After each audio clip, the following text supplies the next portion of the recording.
والصلاة والسلام على سيد الأنبياء والمرسلين وعلى آله وصحبه أجمعين. فأعوذ بالله من الشيطان الرجيم. بسم الله الرحمن الرحيم.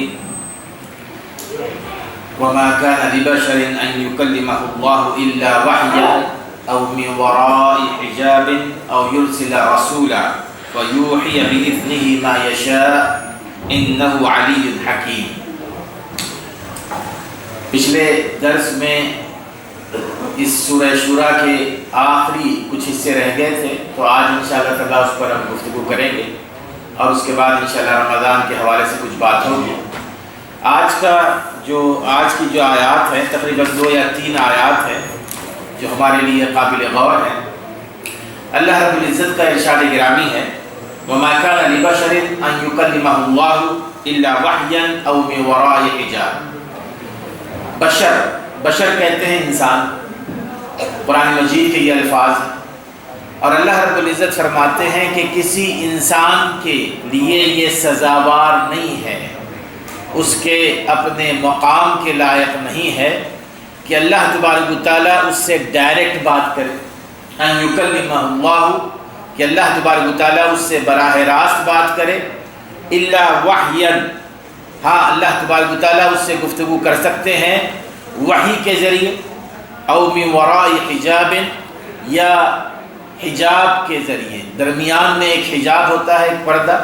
او یرسل رسولا فیوحی باذنہ، یا اللہ تبارک و تعالیٰ اپنے فرشتے کو بھیجتے ہیں اور وہ فرشتہ اللہ کی اجازت اور اللہ کے حکم سے اس کی طرف، اس انسان کی طرف وحی کرتے ہیں. ما یشاء، جو وہ اللہ تعالیٰ چاہتا ہے. انہ علی حکیم، بے شک اللہ تبارک و تعالیٰ بلند اور بالا ہے اور حکمت والا ہے.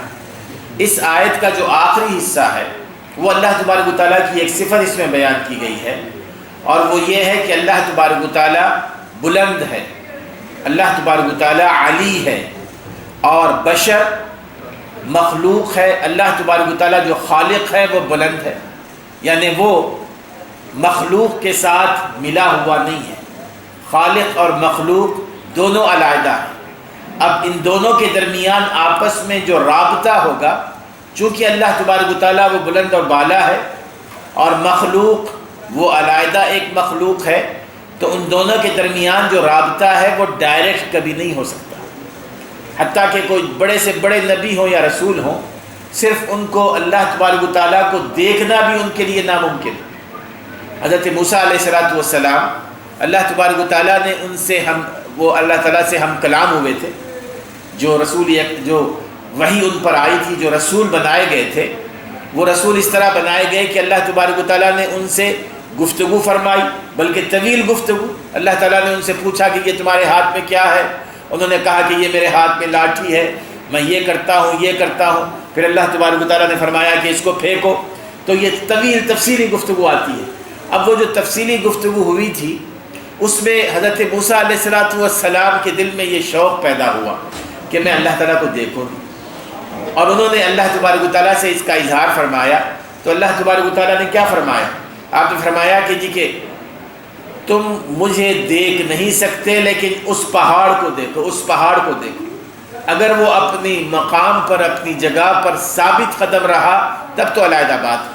اور اللہ تبارک و تعالیٰ نے اس پہاڑ پر اپنی ایک ہلکی سی بجلی وہ گرائی تھی، اور پھر اس کے بعد وہ پہاڑ ریزہ ہو گیا تھا.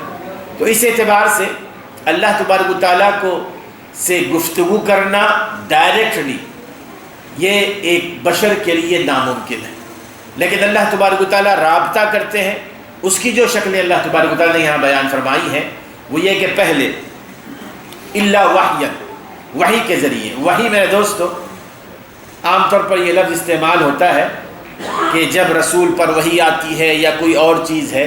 وحی کے جو لغوی معنی ہیں زبان کے اعتبار سے، معنی یہ ہے کہ کوئی تیز اشارہ، یعنی آپ کسی کو کوئی اشارہ کر دیتے ہیں اور آپ کے وہ اشارے کی زبان کو سمجھ لیتا ہے. اپنے بچے کو کہتے ہیں اشارے سے، زبان سے یا آنکھ سے کہ یہاں سے اٹھو جاؤ، تو وہ فوری طور پر سمجھ لیتا ہے. تو یہ وہ تیز اشارہ کہ جس کی طرف آپ اشارہ کر رہے ہیں وہ آپ کی بات کو سمجھ لے، وہی اس کو کہتے ہیں. اور اللہ تبارک و تعالیٰ یہ جو وحی دوسروں کی طرف بھیجتے ہیں، یہ جو پہلی قسم بیان کی گئی ہے وہ رسول کی طرف بھی بھیجا جاتا ہے، اور وہ رسول کی طرف خواب کی شکل میں، یا اللہ تبارک و تعالیٰ ان کے دل میں ڈال دیتے ہیں، یا ان کے ذہن میں یہ بات آ جاتی ہے، ان کے ذہن میں یہ القاء کیا جاتا ہے اور یہ ان کو الہام ہوتا ہے۔ جیسے کہ رسول اکرم صلی اللہ علیہ وسلم کے دل میں کئی دفعہ ایسی بات ڈالی گئی کہ جو جبرائیل علیہ السلام کے ذریعے نہیں تھی، درمیان میں فرشتے نہیں تھے، اللہ تبارک و تعالیٰ نے آپ کے دل میں ڈائریکٹ بات ڈالی۔ وہ جو مشہور حدیث آتی ہے، اس سے پہلے بھی میں نے بیان کی ہے کہ رسول اکرم صلی اللہ علیہ وسلم جیسے کہ فرماتے ہیں کہ میرے دل میں یہ بات ڈالی گئی، میرے دل میں یہ بات ڈالی گئی، تو معنی یہ ہے کہ اللہ تعالیٰ کی طرف سے وہ بات ڈالی جاتی ہے۔ لیکن یہ جو وحی کا طریقہ ہے، یہ جو بات ڈالی جانی ہے، یہ رسول کی طرف بھی ہو سکتی ہے، غیر رسول کی طرف بھی ہو سکتی ہے، انسان کی طرف بھی ہو سکتی ہے، غیر انسان کی طرف بھی ہو سکتی ہے۔ اب رسول اور غیر رسول، جیسے حضرت موسیٰ علیہ السلام کی والدہ ہے، جب موسیٰ علیہ السلام پیدا ہوئے تھے تو قرآن مجید نے اسی وحی کا لفظ استعمال کیا ہے کہ ہم نے موسیٰ کی ماں کی طرف وحی کی کہ تم اپنے بچے کو اس دریا میں ڈال دو۔ تو یہ جو وحی کا کرنا ہے، یہ ہے دل میں بات کا آ جانا۔ فوری طور پر آپ کے ذہن میں کوئی خیال آتا ہے تو یہ دل میں بات کا آ جانا۔ اور اسی طرح غیر انسان، جیسے کہ اللہ تبارک و تعالیٰ سورۃ النحل میں فرماتے ہیں کہ شہد کی مکھی کی طرف ہم نے وحی کی، شہد کی مکھی کی طرف بھی بات دل میں اس کے بات ڈالی۔ تو یہ جو القاء یا الہام ہے، یہ رسول کی طرف بھی ہو سکتا ہے، غیر رسول کی طرف بھی ہو سکتا ہے۔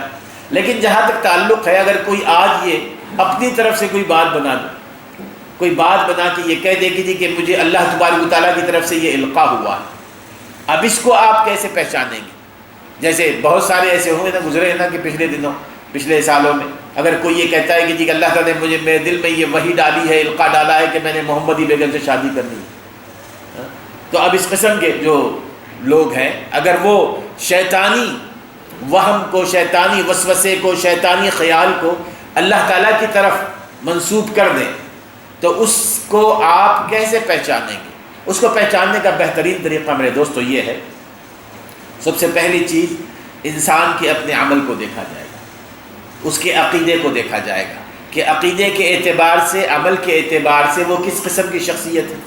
دوسری اہم ترین بات وہ یہ دیکھی جائے گی کہ جو بات وہ کہہ رہا ہے قرآن و سنت کے متصادم ہے سے یا قرآن و سنت کے موافق ہے۔ اگر قرآن و سنت کے موافق ہے تو فبیہا، اچھی بات ہے۔ اگر قرآن و سنت سے متصادم ہے تو چاہے وہ کتنا ہی بڑا کیوں نہ ہو، اس کی بات تسلیم نہیں کی جائے گی کسی بھی شکل میں۔ جیسے سلف صالحین کہتے ہیں نا کہ اگر کوئی شخص اپنے آپ کو اللہ کا مقرب بندہ ثابت کرنے کے لیے ہوا میں بھی اڑنا شروع کر دے نا، تو پھر بھی آپ نے اس کو نہیں ماننا ہے۔ اگر ہوا میں بھی اڑنا شروع کر دے پھر بھی آپ نے اس کو نہیں ماننا ہے، کہ کیونکہ یہ شریعت کا کوئی حصہ نہیں ہے۔ تو اس اعتبار سے اللہ تبارک و تعالیٰ القاء بھی کرتے ہیں، الہام بھی کرتے ہیں، تیز اشارہ بھی ان کو دیتے ہیں۔ یہ طریقہ ہے اللہ تبارک و تعالیٰ کا انسان کے ساتھ رابطہ کرنے کا۔ او من وراء حجاب، یا اللہ تبارک و تعالیٰ گفتگو کرتے ہیں حجاب کے پیچھے سے، پردے کے پیچھے سے۔ اور یہ پردے کے پیچھے سے جو گفتگو ہے موسیٰ علیہ السلام کے ساتھ ہوئی ہے۔ موسیٰ علیہ السلام اور اللہ تعالیٰ کے درمیان ایک پردہ حائل تھا۔ رسول اکرم صلی اللہ علیہ وسلم جب معراج پر تشریف لے گئے، ایک دفعہ نہیں بلکہ نمازوں کی فرضیت کے حوالے سے جو بار بار رسول اکرم صلی اللہ علیہ وسلم کو اپنی امت کے لیے نمازوں کو کم کرنا تھا، گفتگو کرنی پڑی، اللہ تبارک و تعالیٰ سے آپ ہم کلام ہوئے تھے۔ لیکن وہاں بھی اللہ تبارک و تعالیٰ کو آپ نے دیکھا نہیں نہ ڈائریکٹ۔ رسول اکرم صلی اللہ علیہ وسلم سے جب ایک صحابی نے یہ پوچھا کہ کیا آپ نے معراج کے موقع پہ اللہ تبارک و تعالیٰ کا دیدار فرمایا ہے، تو رسول اکرم صلی اللہ علیہ وسلم نے فرمایا کہ ہوا نور انا اراہ، کہ اللہ تبارک و تعالیٰ تو ایک نور ہے، میں کیسے اس کو دیکھ سکتا ہوں۔ تو ایک انسان کے بس کی یہ بات نہیں ہے کہ وہ اپنی ان جسمانی آنکھوں سے اللہ تبارک و تعالیٰ کا اس دنیا میں دیدار کرے۔ ہاں اللہ تبارک و تعالیٰ ان سے ہم کلام ہو سکتا ہے، لیکن اس کے باوجود کہ وہ رسول ہیں، نبی ہیں، پردے کے پیچھے سے۔ اور من وراء حجاب او یرسل رسولا فَيُوحِيَ بِإِذْنِهِ مَا يَشَاءُ.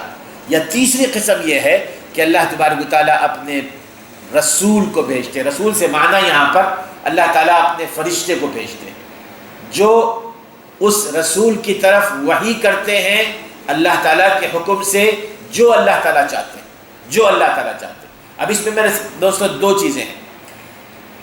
جو وحی انبیاء اور رسل کی طرف حضرت جبرائیل علیہ السلام کی جانب سے آتی رہی ہے، تو ان میں سے ایک وحی وہ ہے جو جبرائیل علیہ السلام دل پر نازل ہو کر رسول اکرم صلی اللہ علیہ وسلم، دیکھیے رسول اکرم صلی اللہ علیہ وسلم کے دل پر آپ وحی کرتے تھے جبرائیل علیہ السلام، اور کبھی جبرائیل علیہ السلام خود حاضر ہوتے تھے، خود ان کی اپنی شکل میں یا کسی انسان کی شکل میں. اب یہ دونوں چیزیں ہوتی تھیں. اور جب رسول اکرم صلی اللہ علیہ وسلم پر حضرت جبرائیل علیہ السلام وحی فرماتے تھے تو یہ جو وحی ہوتی تھی بڑی سخت وحی ہوتی تھی، انتہائی سخت. اور اسی وحی کے بارے میں رسول صلی اللہ علیہ وسلم فرماتے ہیں، عائشہ فرماتی ہیں کہ جب آپ کے اوپر وحی کا نزول ہوتا تو آپ کے کانوں میں گھنٹیاں بجنے لگتی اور آپ کے چہرے پر پسینے آ جاتے اور آپ اپنی آس پاس کی ساری چیزوں سے بالکل غیر متعلق ہو جاتے. آپ کو محسوس ہی نہیں ہوتا کہ آس پاس میں کیا ہو رہا ہے، اور اس قدر آپ کو تکلیف ہوتی کہ آپ کے چہرے پر پسینوں کے آثار نمودار ہو جاتے، سخت سردی میں بھی.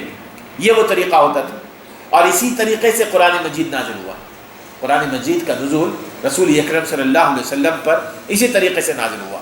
اور کبھی جبرائیل علیہ السلام سامنے بھی آ جاتے تھے اپنی شکل میں یا کسی اور شکل میں. ایک دفعہ رسول اکرم صلی اللہ علیہ وسلم نے مکہ مکرمہ میں حضرت خدیجہ رضی اللہ تعالیٰ عنہ کو جو فرمایا کہ اے خدیجہ، یہ جبرائیل ہیں تمہارے پاس آئے ہیں اپنے رب کا سلام پہنچانے کے لیے. جبرائیل علیہ السلام سامنے. اسی طرح حضرت عائشہ رضی اللہ تعالیٰ عنہ کے لیے بھی کہ عائشہ جبرائیل آئے ہوئے ہیں تمہیں اپنے رب کا سلام پہنچا رہے ہیں. اس وقت حضرت عائشہ رضی اللہ فرماتی ہیں کہ میرا بھی ان کو سلام کہیے، آپ وہ جو دیکھتے ہیں ہم تو نہیں دیکھ سکتے. یہ ان کے الفاظ، حضرت عائشہ رضی اللہ کے الفاظ ہیں کہ ہم وہ نہیں دیکھ سکتے جو آپ دیکھ رہے ہیں. یعنی آپ جبرائیل علیہ السلام کو دیکھ رہے ہیں اور ہمارے اندر یہ بات نہیں ہے کہ ہم جبرائیل علیہ السلام کو دیکھیں. اب یہ جو تین شکلیں ہیں میرے دوستوں، ان تین شکلوں کے ذریعے اللہ تبارک و تعالیٰ رابطہ کرتے ہیں کن سے؟ بشر سے. یہ ذہن میں رکھیں، بشر سے. قرآن مجید نے جب وحی کی ان تین قسموں کا ذکر کیا تو خاص طور پر لفظ بشر کا استعمال کیا کہ اللہ تبارک و تعالیٰ اگر کسی کو اپنا رسول بناتے ہیں تو وہ بشر کو بناتے ہیں. اب اس کی طرف وحی ڈائریکٹ کی جائے یا اللہ تبارک و تعالیٰ کلام کرے یا اللہ تبارک و تعالیٰ اپنے رسول جبرائیل کو بھیجے، پھر بھی وہ بشر ہی رہتا ہے. پھر بھی وہ بشریت سے نکل کر کسی اور مخلوق میں تبدیل نہیں ہوتے، بلکہ اللہ تبارک و تعالیٰ جس کسی بھی کو بھی بھیجتے ہیں بندوں کے رہنمائی کے لیے وہ بشریت ہی میں ہوتے ہیں، وہ بشر ہوتے ہیں. تو یہ وحی کی اقسام میں بتائی گئی ہیں. اور اس میں آخر میں بتایا گیا کہ انہ علی حکیم، کیونکہ اللہ تبارک و تعالیٰ وہ بلند ہے، وہ اللہ تعالیٰ حکمت والا ہے. اللہ تعالیٰ جانتا ہے کہ بشر کے ساتھ کس طرح رابطہ ہونا چاہیے. اور اس کے بعد اللہ تعالیٰ فرماتے ہیں یہ وَكَذَلِكَ أَوْحَيْنَا إِلَيْكَ رُوحًا مِّنْ أَمْرِنَا مَا كُنْتَ تَدْرِي مَا الْكِتَابُ وَلَا الْإِيمَانُ وَلَكِنْ جَعَلْنَاهُ نُورًا نَهْدِي بِهِ مَن نَّشَاءُ مِنْ عِبَادِنَا وَإِنَّكَ لَتَهْدِي إِلَى صِرَاطٍ مُّسْتَقِيمٍ وَكَذَلِكَ أَوْحَيْنَا إِلَيْكَ رُوحًا مِّنْ أَمْرِنَا. اور اے رسول اکرم صلی اللہ علیہ وسلم، ہم نے اسی طرح آپ کی طرف وحی فرمائی ان تینوں طریقوں سے. آپ کو خواب بھی دکھائی دیتے تھے، آپ کے پاس جبرائیل ڈائریکٹ بھی آتے تھے، کسی صحابی کی شکل میں بھی آتے تھے، اور کبھی آپ کے دل میں بھی ڈال دیتے تھے. ما كنت تدری ما الکتاب ولا الایمان. ایک بات یہاں پر نوٹ کرنے کی یہ دیکھیے، اللہ تعالیٰ فرماتے ہیں کہ اس وحی کے نازل ہونے سے پہلے آپ کو نہ کتاب کا پتہ تھا نہ ایمان کا پتہ تھا. ما كنت تدری ما الکتاب ولا الایمان ولكن جعلناه نورا نهدي به. لیکن ہم نے اس وحی کو ایک روشنی بنا دی جس کے ذریعے ہم لوگوں کو ہدایت دیتے ہیں. من نشاء من عبادنا، اپنے ان بندوں کو جن کو ہم چاہتے ہیں. وَإِنَّكَ لَتَهْدِي إِلَى صِرَاطٍ مُّسْتَقِيمٍ، اور آپ لوگوں کو اس راستے کی طرف بلا رہے ہیں جو سیدھا راستہ ہے۔ اب اس میں رسول اکرم صلی اللہ علیہ وسلم کے حوالے سے جو بات یہاں کہی گئی وہ یہ کہ رسول بنائے جانے سے پہلے رسول اکرم صلی اللہ علیہ وسلم کو اس بات کا پتہ نہیں تھا کہ کتاب کیا ہے اللہ تعالیٰ کی، اس بات کا پتہ نہیں تھا کہ ایمان کیا ہے۔ اب اس کا معنی کیا ہے؟ کیا رسول اکرم صلی اللہ علیہ وسلم کو علم نہیں تھا پرانے انبیاء کا جو آئے اس سے پہلے؟ کیا رسول اکرم صلی اللہ علیہ وسلم کو علم تھا انجیل کا، تورات کا؟ کیا رسول اکرم صلی اللہ علیہ وسلم یہ جانتے تھے کہ اللہ تعالیٰ ایک ہے کہ نہیں ہے، ایمان کس طرح رکھنا چاہیے؟ تو اس میں تھوڑا سا فرق ہے، وہ یہ کہ جہاں تک تعلق ہے کہ رسول اکرم صلی اللہ علیہ وسلم کو سابقہ انبیاء کا علم تھا کہ نہیں تھا، رسول اکرم صلی اللہ علیہ وسلم کو علم تھا۔ وہ کس طرح کہ وہاں کے جو عام لوگ ہیں ان کو بھی علم تھا۔ حضرت ابراہیم علیہ السلام کے بارے میں وہ کہتے تھے کہ جی کہ حضرت ابراہیم علیہ السلام کے ہم اولاد ہیں، ہم ان کے خاندان سے ہیں، اپنے آپ کو ان کی طرف منسوب کرتے تھے۔ وہاں بہت سارے عیسائی بھی تھے۔ جب ان لوگوں کو اس بات کا علم تھا کہ سابقہ انبیاء آ چکے ہیں، جو آ چکے ہیں ان کی کیا تعلیمات تھیں، تو رسول اکرم صلی اللہ علیہ وسلم کو تو بہت زیادہ علم ہونا چاہیے۔ تو آپ کو اس کا علم تھا، لیکن یہ جو قرآن مجید ہے اور اس میں جو تفصیل بیان کی گئی ہے، رسول اکرم صلی اللہ علیہ وسلم اس بات کو نہیں جانتے تھے۔ رسول اکرم صلی اللہ علیہ وسلم کو اس بات کا پتہ نہیں تھا کہ قرآن مجید میں جو تفصیل سے بیان کیا گیا ہے۔ اور ایمان، جہاں تک ایمان کا تعلق ہے، یہ بات تو ثابت ہے کہ الحمدللہ رسول اکرم صلی اللہ علیہ وسلم نے کبھی غیر اللہ کی عبادت نہیں کی، کبھی غیر اللہ کی بات نہیں کی۔ آپ کے سینے کو اللہ تعالیٰ نے تو صاف کیا تھا، بلکہ ہلکی سی اگر کوئی لغزش محسوس ہوتی اللہ تبارک و تعالیٰ نے فوری طور پر ان پر روک لگا دی تھی۔ ایک دفعہ آپ بچپن میں کہیں کوئی فیر لگا ہوا تھا تو آپ بکریاں چراتے تھے، تو اس طرف آپ جا رہے تھے، اللہ تعالیٰ نے آپ کو سلا دیا، راستے ہی میں نیند لگ گئی۔ تو اس طرح اللہ تبارک و تعالیٰ نے بچپن ہی سے آپ کے سینے کو غلط چیزوں سے پاک اور صاف کر دیا تھا۔ تو ایمان آپ کا اللہ تبارک و تعالیٰ پر تھا، غیر اللہ کے ساتھ کسی طور پر آپ کا کوئی تعلق نہیں تھا۔ لیکن ایمان کی تفصیلات کہ ساری کتابوں پر ایمان لانا ہے، انبیاء پر ایمان لانا ہے، فرشتوں پر ایمان لانا ہے، قیامت پر، آخرت پر ایمان لانا ہے، جو ایمان کی تفصیلات ہیں، رسول اکرم صلی اللہ علیہ وسلم اس سے واقف نہیں تھے۔ اگر آپ اس سے واقف ہوتے تو اپنی دعوت کا آغاز کر دیتے۔ آپ واقف نہیں تھے، تو آپ نہیں جانتے تھے کہ کتاب کی تفصیلات کیا ہے اور ایمان کی تفصیلات کیا ہے۔ اس سے جو بات ایک اور معلوم ہوتی ہے وہ یہ کہ رسول اکرم صلی اللہ علیہ وسلم کی رسالت کی صداقت، سچائی۔ اگر رسول اکرم صلی اللہ علیہ وسلم نعوذ باللہ پہلے سے آپ کا یہ بنا بنایا پلان ہوتا کہ آپ نے رسول بننا ہے اور اس کے لیے آپ کیا کرتے؟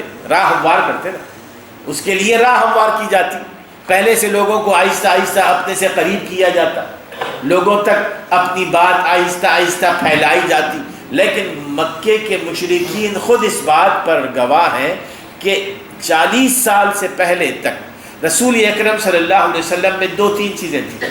ایک، آپ بہت کم لوگوں سے ملتے تھے۔ جو شخص اگر پہلے سے بنا بنایا پلان ہو تو وہ یہ کوشش کرے گا کہ زیادہ سے زیادہ لوگوں کے ساتھ تعلقات، آپ کا ملنا جلنا اٹھنا بیٹھنا بہت کم ہوتا تھا۔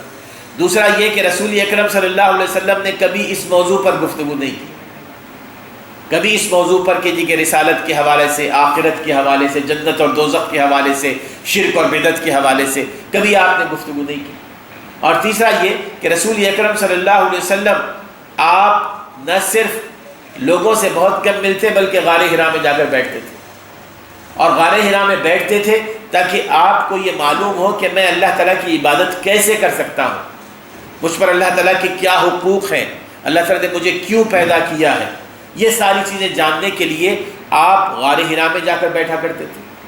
اب یہ وہ چیزیں تھیں جو رسول اکرم صلی اللہ علیہ وسلم کے حوالے سے یہ واضح کرتی ہیں کہ آپ کا پہلے سے کوئی بنا بنایا پلان نہیں تھا۔ اور دوسری بات یہ کہ رسول اکرم کی صداقت کا کہ جب جبرائیل علیہ السلام غار حرا میں پہلی دفعہ تشریف لائے تو اس وقت کیا صورتحال تھی؟ جبرائیل علیہ السلام کے آتے ہی جب جبرائیل نے کہا رسول اللہ علیہ وسلم سے کہ اقرا، تو آپ فرفر پڑھنے نہیں لگے نا، بلکہ آپ نے کیا فرمایا؟ آپ تو ڈر گئے، سہم گئے۔ آپ نے فرمایا کہ مجھے پڑھنا نہیں آتا ہے، میں پڑھ نہیں سکتا۔ جبریل علیہ السلام نے بھیج لیا، پھر دوبارہ، پھر 3 دفعہ، اور اس کے بعد اقرأ بسم ربک الذی خلق، جب جبریل علیہ السلام نے یہ آیات پڑھی تو آپ بھی ان کے ساتھ پڑھنے لگے، پڑھ تو لیا۔ اس کے بعد پھر کیا ہوا؟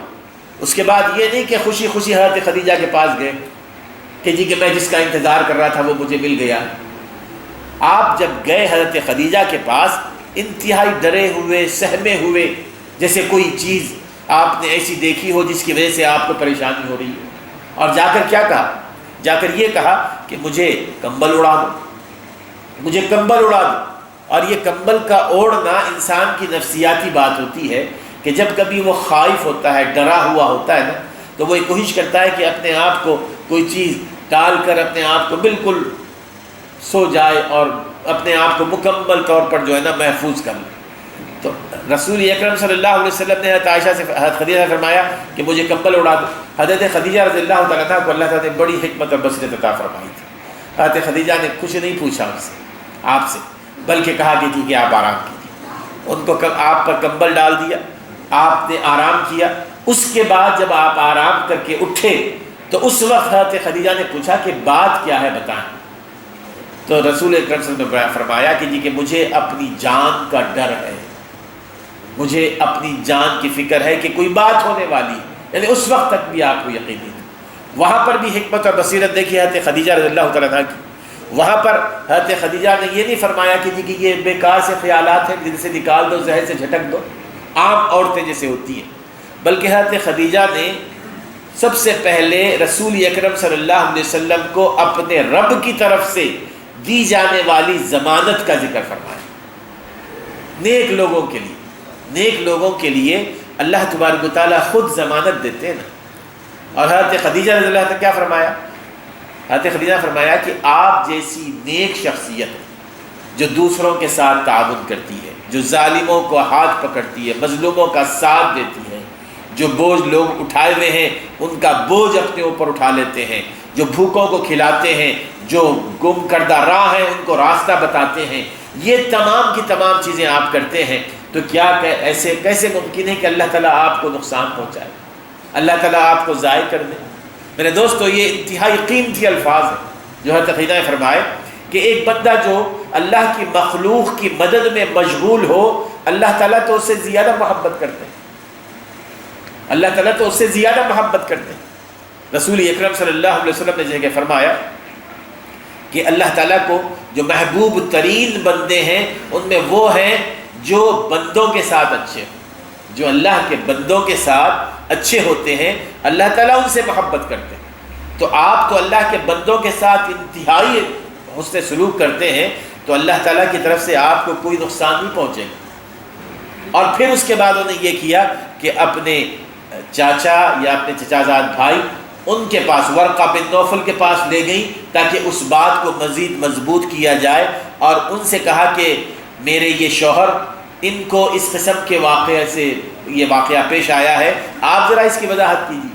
جب وہ ساری تفصیل ورقہ بن نوفل نے سنی، وہ چونکہ عیسائی ہو چکے تھے، نابینا تھے اور انجیل کا علم رکھتے تھے، پرانی کتابوں کا، انہوں نے کہا کہ اے میرے بھتیجے، جو کچھ تمہارے ساتھ پیش آیا ہے کچھ نہیں ہے، یہ وہی فرشتہ ہے جو حضرت موسیٰ علیہ السلام کے پاس آتا تھا، یہ تمہارے پاس آیا۔ رسول اکرم صلی اللہ علیہ وسلم سنتے رہے۔ اس کے بعد انہوں نے ایک بات اور کہی کہ اس وقت جب تم اپنی اس دعوت کا آغاز کرو گے اور تمہاری قوم تمہیں اس شہر سے نکال دے گی، تمہیں اس گھر سے نکال دے گی، اس وقت اگر میں زندہ رہا تو تمہارا ساتھ دوں گا، اس وقت اگر میں زندہ رہا تو تمہارا ساتھ دوں گا۔ رسول اکرم صلی اللہ علیہ وسلم اچانک آپ کی زبان پر یہ سوال آیا کہ کیا میری قوم مجھے نکال دے گی؟ عجیب سا سوال۔ وہ کیوں؟ کہ اس وقت تک رسول اکرم صلی اللہ علیہ وسلم اپنی قوم میں محبوب ترین تھے، معزز تھے، باعزت تھے، ہر کوئی آپ کی عزت کرتا تھا، آپ کو امین اور صادق کہا کرتا تھا۔ تو رسول اکرم صلی اللہ علیہ وسلم کے لیے بات باعث تعجب تھی کہ یہ میری قوم جو مجھ سے بے پناہ محبت کرتی ہے، یہ کیا ممکن ہے کہ مجھے نکال دے گی؟ تو انہوں نے کہا کہ جی کہ ہمیشہ یہ ہوتا آیا ہے کہ جس نے بھی اللہ کے پیغام کو پہنچانے کی کوشش کی ہے اس کی قوم اس کی دشمن ہوگی، اس کی قوم اس کی مخالف ہو گئی، اور اگر میں زندہ رہا تو میں تمہارا ساتھ دوں گا۔ تو یہ سب سے پہلے ورقہ بن نوفل حضرت خدیجہ کے بعد آپ کی رسالت کی تصدیق کرنے والے، وہ عیسائی تھے، ذہن میں رکھیے، عیسائی تھے، لیکن انہیں آپ کی رسالت کی تصدیق کی، اور یہ کہا کہ جی کہ اللہ تعالیٰ نے آپ کے پاس فرشتہ بھیجا ہے، اور یہ فرشتہ وہی ہے جو حضرت موسیٰ علیہ السلام کے پاس آیا۔ جس طرح اللہ تعالیٰ نے حضرت موسیٰ کو رسول بنایا، اسی طرح آپ کو بھی رسول بنایا، حضور صلی اللہ علیہ وسلم کی رسالت کی تصدیق کی۔ تو بہرحال یہ اس میں بات بیان کی گئی ہے کہ ما كنت تدري ما الكتاب ولا الایمان ولكن جعلناه نورا نهدي به من نشاء من عبادنا، لیکن ہم اس وحی کے ذریعے جس کو ہم نے روشنی میں بنایا، روشنی بنا دی ہے تاکہ ظلمات اور باطل کے پردے کہ برائیاں ختم ہو، ہم اپنے بندوں میں سے جس کو چاہتے ہیں راستہ بتاتے ہیں، ہدایت دیتے ہیں، لیکن آپ جو راستہ بتا رہے ہیں وہ سیدھا راستہ، وَإِنَّكَ لَتَهْدِي إِلَىٰ صِرَاطٍ مُسْتَقِيمٍ۔ اب یہ جو ہدایت ہے میرے دوستو، ہدایت ایک اللہ تعالیٰ فرما رہے ہیں کہ نوراً نہدی بہ من نشاء من عبادنا، کہ اس وحی کے ذریعے جس کو ہم نے روشنی میں تبدیل کر دیا، روشنی بنا دی ہے، جس کو چاہتے ہیں ہدایت دیتے ہیں۔ پھر اللہ تعالیٰ فرما رہا ہے کہ وَإِنَّكَ لَتَهْدِي إِلَىٰ صِرَاطٍ مُسْتَقِيمٍ، اور بے شک آپ صراط مستقیم کی ہدایت دے رہے ہیں۔ یہ کون سی ہدایت ہے جو اللہ تعالیٰ دے رہا ہے؟ وہ کون سی ہدایت ہے جو رسول صلی اللہ علیہ وسلم دے رہے ہیں؟ یہاں پر ہدایت دو قسم کی ہے۔ ایک ہدایت وہ ہے جو صرف اور صرف اللہ تعالیٰ کے ہاتھ میں، اور کسی کے ہاتھ میں نہیں، رسول اکرم صلی اللہ علیہ وسلم کے ہاتھ میں بھی نہیں، نہ رسول، نہ فرشتے، نہ کسی اولیاء، نہ بزرگ کے ہاتھ میں۔ اور وہ ہدایت کیا ہے؟ کفر سے نکال کر ایمان میں لانا، کفر کی ضلالت سے، گمراہیوں سے نکال کر ایمان کی روشنی میں لے آنا، یہ صرف اور صرف اللہ تبارک و تعالیٰ فرماتے ہیں۔ یہ وہ ہدایت ہے، اور یہ ہدایت صرف اللہ تعالیٰ کے ہاتھ میں۔ اِنَّكَ لَا تَهْدِي مَنْ أَحْبَبْتَ وَلَكِنَّ اللَّهَ يَهْدِي مَن يَشَاءُ۔ اللہ تبارک و تعالیٰ نے واضح فرما دیا کہ اے رسول صلی اللہ علیہ وسلم، آپ جس کو چاہیں کفر سے نکال کر ایمان کی طرف نہیں لا سکتے۔ اِنَّكَ لَا تَهْدِي مَنْ أَحْبَبْتَ، جس کو چاہیں، بلکہ اللہ تعالیٰ جس کو چاہتا ہے ہدایت دیتا ہے۔ تو یہ وہ ہدایت ہے۔ اب جہاں تک رسول اکرم صلی اللہ علیہ وسلم کی ہدایت ہے، وہ کیا ہدایت ہے؟ وہ ہدایت ہے کہ جب اللہ تعالیٰ کسی کو ایمان لانے کی توفیق دے دے، اب اس کے بعد اس کو مومن کی حیثیت سے زندگی گزارنے کا طریقہ رسول اکرم صلی اللہ علیہ وسلم بیان کریں، اس کو اس بات کی ہدایت دیں گے کہ تم ایمان پر ثابت قدم کیسے رہو گے، اپنے ایمان کو تازہ کیسے رکھو گے، اپنے آپ کو شیطان سے کیسے بچائے رکھو گے۔ یہ وہ ایمان ہے، جو یہ وہ ہدایت ہے جو رسول اکرم صلی اللہ علیہ وسلم دیں گے۔ اب جہاں تک تعلق ہے کہ پہلی ہدایت کا، آپ دیکھ لیں کہ عام طور پر لوگوں میں غلط فہمی پائی جاتی ہے۔ اگر رسول اکرم صلی اللہ علیہ وسلم کے ہاتھ میں یہ ہوتا کہ جائے کہ ہمارا اعتقاد بزرگوں پر ہے، اولیاء پر ہے، کہ وہ جو چاہیں اگر ایک نگاہ ڈال دیں تو لاکھوں لوگ مسلمان ہو جاتے ہیں، لاکھوں لوگ مسلمان ہو جاتے ہیں۔ میرے دوستو، اللہ تعالیٰ فرما رہے ہیں کہ رسول اکرم صلی اللہ علیہ وسلم کے ہاتھ میں بھی نہیں ہے کہ کسی کو کفر کی تاریکیوں سے نکال کر توحید کی روشنیوں میں لائیں۔ یہ اللہ تبارک و تعالیٰ کے پاس ہے، اللہ تعالیٰ ہی کے اختیار میں ہے۔ اگر رسول صلی اللہ علیہ وسلم کے اختیار میں ہوتا تو سب سے پہلے رسول اکرم صلی اللہ علیہ وسلم اپنے محبوب ترین شخصیت، آپ کی محبوب ترین شخصیت جو تھی، آپ کے چچا تھے ابو طالب سب سے زیادہ محبوب تھے۔ جب آپ عبد المطلب کے انتقال کے بعد بے یار و مددگار تھے، 8 سال کے تھے، آپ کی پرورش کس نے کی، آپ کو پیار محبت کس نے دی، آپ کے لیے ماں باپ کی حیثیت رکھتے تھے بالکل۔ یعنی 8 سال کی عمر سے 40 سال تک رسول اکرم صلی اللہ علیہ وسلم ابو طالب کے ہاتھ ہی پلتے بڑھتے رہے، ابو طالب ہی کی ضمانت میں رہے، ابو طالب ہی کے ساتھ رہے۔ اب جس قدر ان سے محبت ہوگی یہ ظاہر ہے، جیسے ماں باپ کے ساتھ محبت ہوتی ہے، رسول اکرم صلی اللہ علیہ وسلم کو ان کے ساتھ ویسی محبت تھی، اور رسول اکرم صلی اللہ علیہ وسلم نے اسی محبت کی بنیاد پر ابو طالب سے بار بار یہ کوشش کی کہ وہ مسلمان ہو جائے، لیکن بہت ساری چیزیں آڑے آتی رہی، برادری آڑے آتی رہی، قبیلہ آڑے آتا رہا، اور کئی چیزیں۔ ابو طالب یہ وہ ہیں کہ جنہوں نے رسول اکرم صلی اللہ علیہ وسلم نے جب پہلی دوسری میٹنگ تھی قریش کے ساتھ رسول بنائے جانے کے بعد، اس میٹنگ میں سب سے زیادہ مرکزی کردار اس میٹنگ کو ارینج کرنے میں ابو طالب کا رہا۔ وہ میٹنگیں ارینج کرواتے رہے رسول صلی اللہ علیہ وسلم کے لیے، دعوتی میٹنگیں، لیکن اسلام قبول نہیں کیا۔ کیوں؟ یہ اس لیے کہ اللہ تعالیٰ کے ہاتھ میں، اللہ تعالیٰ کے ہاتھ میں۔ یہاں تک کہ وہ واحد شخصیت ہیں کہ رسول اکرم صلی اللہ علیہ وسلم نے عین حالت وہ اس بیماری کی حالت میں جس میں ان کا انتقال ہوا، اس موقع پر بھی ان کی چارپائی کے قریب بیٹھ کر رسول صلی اللہ علیہ وسلم آرام سے نرمی سے ان کو سمجھا رہے ہیں کہ میرے چچا جان ابھی تو کچھ کہہ دیجیے، یعنی توحید کے کلمے کا آج بھی اگر اقرار کر لیں میں اللہ تعالیٰ کے پاس بطور دلیل پیش کر دوں، اگر آج بھی آپ کہہ دیں لا الہ الا اللہ محمد رسول اللہ تو میں اللہ تعالیٰ کے پاس پیش کر دوں گا۔ اس قدر رسول اکرم صلی اللہ علیہ وسلم کو ابو طالب سے محبت تھی، لیکن ابو طالب وہ جو ابو جہل وغیرہ دوسرے لوگ سرداران قریش ٹھہرے ہوئے تھے ان کی طرف دیکھنے لگے، تو انہوں نے کہا کہ جی کہ کیا آخری وقت میں اپنی قوم کو، اپنی قریش کو، اپنے خاندان کو بدنام کر کے جاؤ گے؟ تو انہوں نے کہا، انہوں نے جب آخری الفاظ ان کے تھے کہ علی ملت عبد المطلب، ان کی جو موت ہوئی ہے وہ عبد المطلب کے ملت پر، دین پر۔ تو میرے دوستو یہ رسول اکرم صلی اللہ علیہ وسلم کے ہاتھ میں نہیں تھی یہ بات کہ آپ کسی کو دین کی طرف لائیں اور کسی کو مسلمان بنا دیں، لیکن اللہ تبارک و تعالیٰ نے رسول اکرم صلی اللہ علیہ وسلم کو وہ ہدایت فرمائی کہ آپ کسی کو جب وہ مومن ہو جائے اس کو صحیح معنوں میں دین کی رہنمائی کریں۔ اسی طرح دوسرا واقعہ دیکھیے کہ جب ایک یہودی لڑکا آپ کے پاس جو ملازم تھا، رسول اکرم صلی اللہ علیہ وسلم کی خدمت کرتا تھا، یہودی تھا، وہ بیمار ہو گیا تو رسول اکرم صلی اللہ علیہ وسلم اس کی عیادت کے لیے تشریف لے گئے، اس کی بیمار پرسی کے لیے گیا، اور اس وقت آپ نے دیکھا کہ اس کی بیماری کا یہ عالم ہے کہ اب اس کے بچنے کے کوئی آثار نہیں۔ اس وقت بھی رسول اکرم صلی اللہ علیہ وسلم نے وہی کردار ادا کیا جو ابو طالب کے ساتھ کیا، عین بیماری کی حالت میں اس سے آپ نے کہا کہ اب کلمہ پڑھ لو، مسلمان ہو جاؤ۔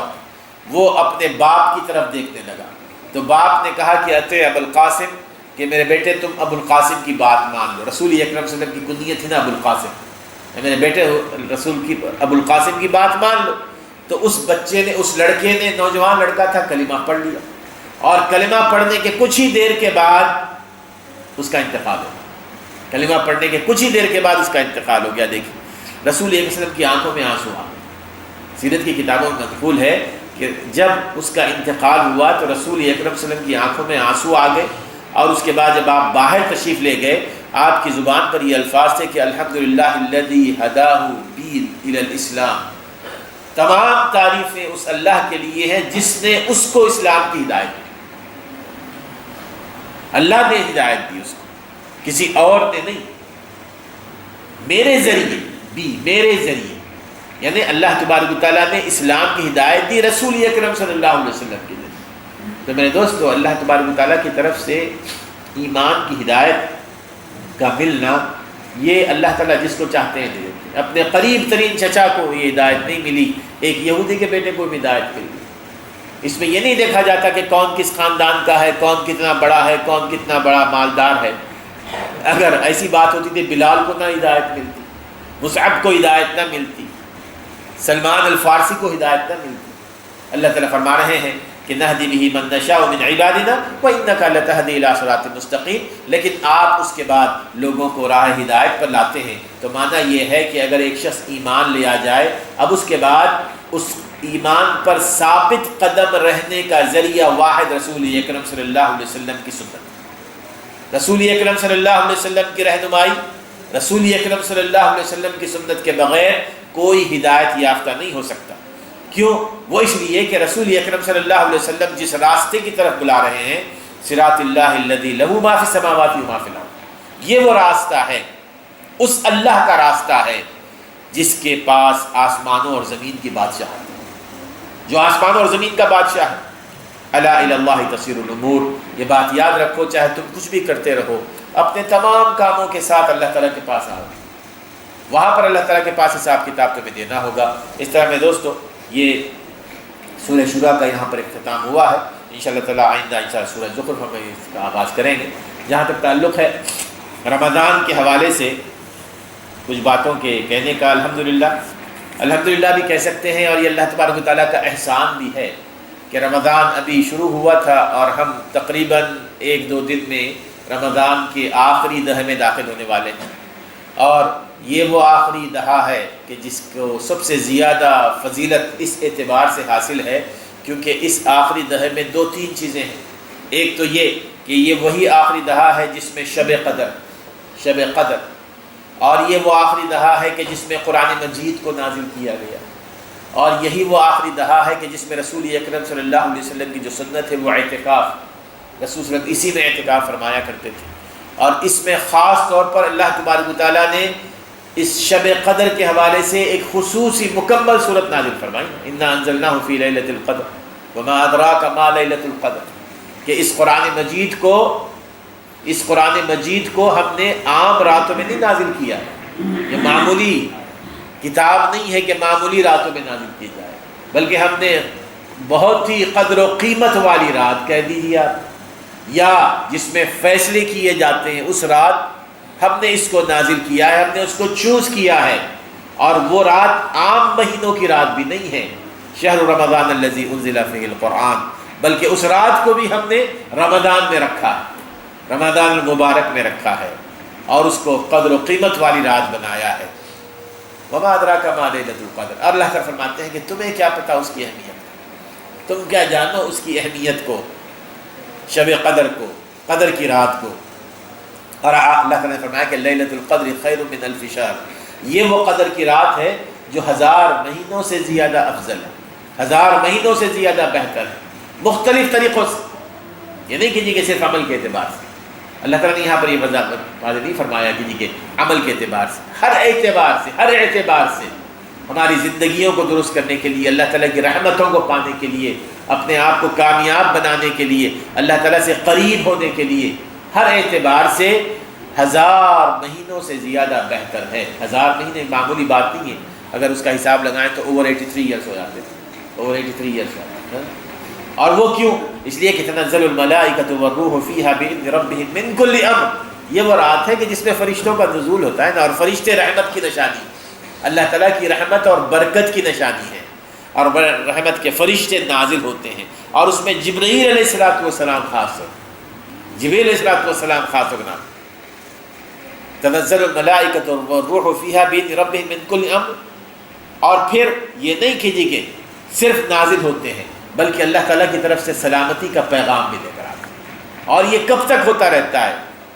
فجر کے طلوع ہونے تک، فجر کے طلوع ہونے تک اللہ تعالیٰ کی رحمتیں برستی رہتی ہیں۔ تو اس میں جو سب سے پہلی چیز جو ہمیں کرنی چاہیے وہ یہ کہ چونکہ یہ ٹیوزڈے جب آئے گا نا تو اس کے بعد 21ویں رات ہوگی، ٹیوزڈے 21ویں رات ہوگی، تو سب سے پہلے تو ہماری یہ پوری کوشش ہونی چاہیے کہ یہ جو رسول اکرم صلی اللہ علیہ وسلم نے قدر کی جو راتیں بتائی ہیں وہ آپ نے فرمایا کہ 5 جو طاق راتیں ہیں، اوڈ نائٹس، ان میں تم اس قدر کی رات کو تلاش کرو، 21ویں کو، 23ویں کو، 25ویں کو، 27ویں کو اور 29ویں کو۔ ایک روایت میں آپ نے فرمایا کہ 23ویں سے 4 راتوں میں تلاش کرو، اور ایک روایت میں ابی بن کعب فرماتے ہیں کہ زیادہ جو امکان ہوتا ہے وہ 27ویں کا ہے، صحیح مسلم کی حدیث آتی ہے کہ 27ویں رات کو، لیکن کسی ایک رات کو مخصوص نہیں کیا گیا تاکہ اللہ تعالیٰ کی رحمتوں کو ہم زیادہ لوٹیں، اللہ تعالیٰ کی برکتوں کو زیادہ لوٹیں۔ تو ہمیں کوشش ہونی چاہیے کہ اللہ تعالیٰ نے ہم پر یہ فضل فرمایا ہے، دیکھیے عمر کے اس حصے میں، کہ جو رمضان جس موسم میں آیا ہے اس موسم میں ویسے بھی ہم ساری راتیں بغیر سوئے جاگتے رہتے ہیں، تو یہ علیحدہ سے اپنے آپ کو شب گزاری کے لیے تیار کرنے کی ضرورت نہیں ہے، علیحدہ سے بیدار رہنے کے لیے تیار کرنے کی ضرورت نہیں ہے، خود بخود وہ رات مل رہی ہے۔ یعنی کتنی بڑی بات ہے کہ آپ افطار کرتے ہیں اور اس کے بعد تراویح پڑھتے ہیں، تراویح پڑھتے پڑھتے آپ 1 بج جاتا ہے، پھر اس کے بعد 2-2:30 بجے سحری کا وقت ہوتا ہے، بیچ میں 1.5 گھنٹہ ہے، وہ بھی الحمدللہ قیام اللیل میں اور دوسری عبادات میں گزارا جائے، تو پھر اس سے بڑی نعمت کیا ہوگی کہ بڑی آسانی سے وہ قدر کی رات مل رہی ہے، بڑی آسانی سے۔ ورنہ تو اپنے ملکوں میں آپ دیکھیں لوگ رات جاگتے رہتے ہیں، یہاں اللہ تعالیٰ ویسے ہی ہمیں دے رہا ہے۔ تو ان موسموں میں، اس موسم میں، اس رمضان کے آنے کا جو سب سے بڑا فائدہ وہ یہی، سب سے بڑا فائدہ کہ قدر کی رات آسانی سے مل جاتی ہے، آسانی سے آپ لے لیتے ہیں۔ تو اس میں کوشش ہماری یہ ہونی چاہیے کہ ان 5 راتوں میں اپنے آپ کو قدر کی رات کا مستحق بنانے کی کوشش کریں، اور دوسری چیز وہ یہ کہ اس میں رسول اکرم صلی اللہ علیہ وسلم جیسے کہ حضرت عائشہ فرماتی ہیں کہ کان یجتہد فی العشر الاواخر ما لا یجتہد فی غیرہ، کہ رسول اکرم صلی اللہ علیہ وسلم جب رات آخری 10 دن آیا تھے تو جتنی محنت کرتے، جتنی عبادت کرتے کسی اور دن میں نہیں کرتے تھے. کسی اور رمضان کی پہلی 20 راتیں جو ہوتی رسول صلی اللہ علیہ وسلم کچھ آرام بھی فرما لیا کرتے تھے، لیکن جو ہی آخری 10 دن آتے نا تو آپ آرام نہیں کرتے تھے.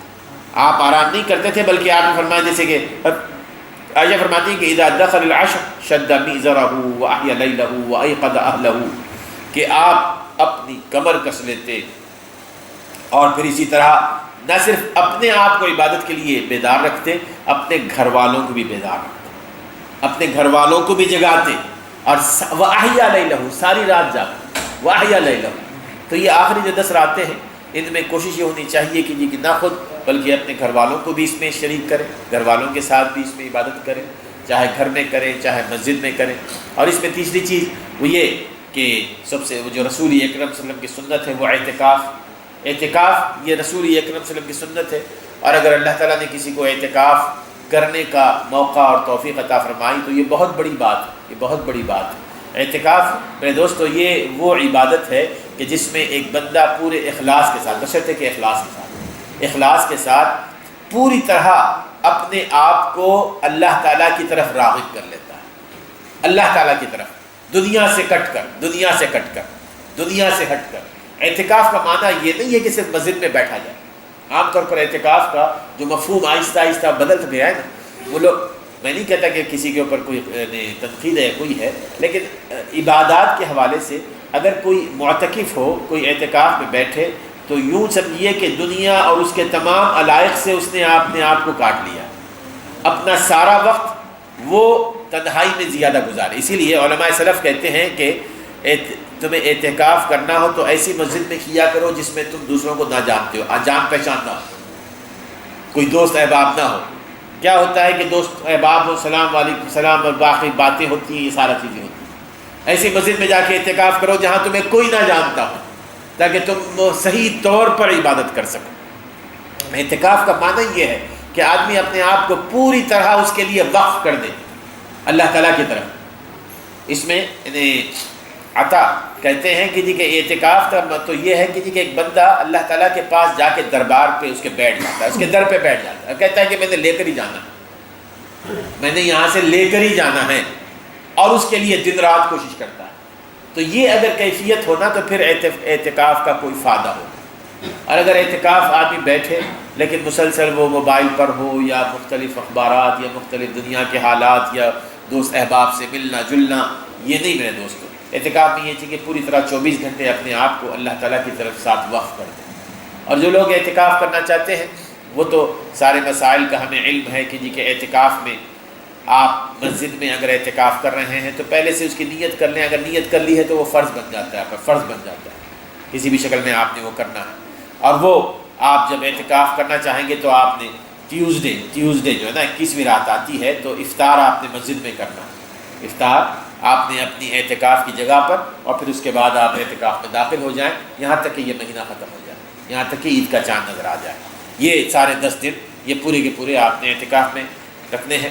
اور اعتکاف کے دوران کسی بھی شکل میں اگر آپ مسجد سے باہر جانا چاہتے ہیں تو 2-3 شکلیں ہو سکتی ہیں. یا تو اگر آپ کے کھانے کا انتظام نہیں ہے، افطار اور سحری کے لانے کا کوئی انتظام نہیں ہے، الحمدللہ یہاں تو سب کچھ انتظام ہے، تو آپ باہر جا سکتے ہیں اپنے لیے کھانا وغیرہ لانے کے لیے.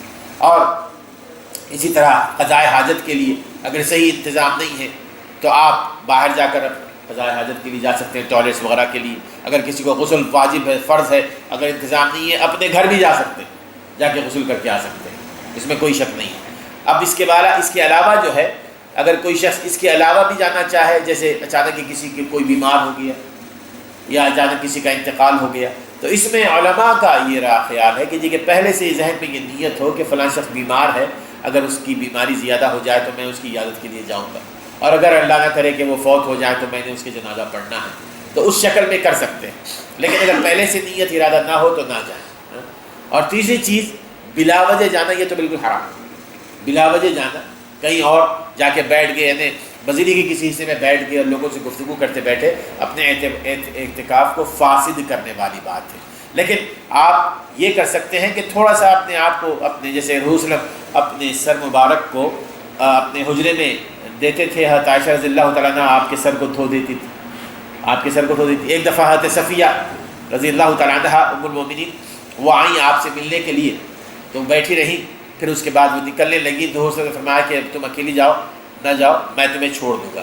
تو وہ بس وہ قریبی تھا مکان، آپ چھوڑنے گئے تو راستے میں دو صحابی مل گئے، تو حضور نے فرمایا کہ یہ میری بیوی ہے، کوئی اور نہیں۔ تو یہ رسول صلی اللہ علیہ وسلم تھوڑی دیر کے لیے نکلے تھے تاکہ آپ کی زوجہ محترمہ وہ اکیلے تنہا اپنے گھر تک نہ جائیں، تو اتنی ضرورت تک تو ہم کر سکتے ہیں۔ لیکن اس کے علاوہ بلا کسی وجہ کے اپنے معتکف سے، جو آپ جہاں پر اعتکاف میں ہیں، یعنی آپ نے ایک چادر لگائی ہوئی، حضور صلی اللہ علیہ وسلم کی سنت ہے، حضور صلی اللہ علیہ وسلم کے لیے بھی ایک باقاعدہ ایک چادر لگائی جاتی تھی، آپ اسی میں تشریف فرما ہوتے تھے، تو اس میں آپ بیٹھے۔ اب آخری جو مسئلہ ہے اس اعتکاف کا، ماشاءاللہ الحمدللہ خواتین میں بھی اللہ تعالیٰ کی سے قریب ہونے کا بڑا جذبہ ہے، اللہ تعالیٰ اس کو قائم و دائم رکھے، بڑی اچھی بات ہے۔ تو اس مہینے میں، اس مبارک مہینے میں خواتین کی بھی بڑی خواہش ہوتی ہے کہ وہ بھی اعتکاف بیٹھے، وہ بھی اعتکاف بیٹھے، ہاں۔ لیکن ان کے لیے جو شرط ہے، چاہے مرد ہو چاہے خواتین، وہ یہ کہ مسجد میں اعتکاف ہو، مسجد میں۔ وَأَنْتُمْ عَاكِفُونَ فِي الْمَسَاجِدِ، اللہ تعالیٰ فرماتے ہیں کہ وَلَا تُبَاشِرُوهُنَّ وَأَنْتُمْ عَاكِفُونَ فِي الْمَسَاجِدِ، کہ تم نے عورتوں کے ساتھ میل ملاپ نہیں کرنا ہے، مباشرت نہیں کرنی ہے اگر تم مساجد میں اعتکاف کر رہے ہو۔ تو مسجد اعتکاف کی جگہ ہے، گھر اعتکاف کی جگہ نہیں ہے۔ اگر کوئی خاتون اعتکاف کی خواہش مند ہے تو اگر کوئی مسجد ایسی ہے کہ جہاں ان کا انتظام ہو سکتا ہے، جیسے کہ رسول اللہ صلی اللہ علیہ وسلم کے زمانے میں ازواج مطہرات وہ اعتکاف کیا کرتی تھی، تو پھر ٹھیک ہے۔ اور اگر وہ انتظام نہیں ہے تو یہ فرض نہیں ہوتا کہ وہ اپنے گھر میں کوئی کمرہ اس کے لیے مخصوص کر لے۔